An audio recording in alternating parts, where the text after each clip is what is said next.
Sa tmiem ta' Ottubru ta' din is-sena nħarġu 6,852 liċenzja tas-sewqan fil-kategoriji kollha. Minn dawn 3,373 ingħataw liċ-ċittadini Maltin, filwaqt li 3,479 ingħataw lil persuni barranin.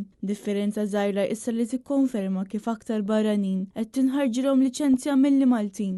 Fl-aħħar snin baqgħu jiżdiedu l-barranin li jitpoġġu għat-test tas-sewqan. Fl-2023 inħarġu kważi 9,000 liċenzja li minnhom 3,888 kienu għal Maltin u iżjed minn 5,000 kienu barranin. Fis-sena 2022 inħarġu aktar minn 4,400 liċenzja lil Maltin u aktar minn 3,100 lil barranin. Dan isegwi sena oħra fejn il-Maltin kienu f'numru ola l-2021 meta nħarġu aktar minn 9,500 liċenzja b'6,100 nataw liċ-ċittadini Maltin. Kollox dawn l-aħħar snin mill-2021 sal-lum inħarġu aktar minn 41,100 liċenzja tas-sewqan. Din l-informazzjoni ngħatat fil-Parlament mill-Ministru għat-Trasport, l-Infrastruttura u x-Xogħlijiet Pubbliċi Chris Bonnet meta kien qed jirrispondi bil-miktub mistoqsija tad-Deputat Nazzjonalista Bernice Bonello.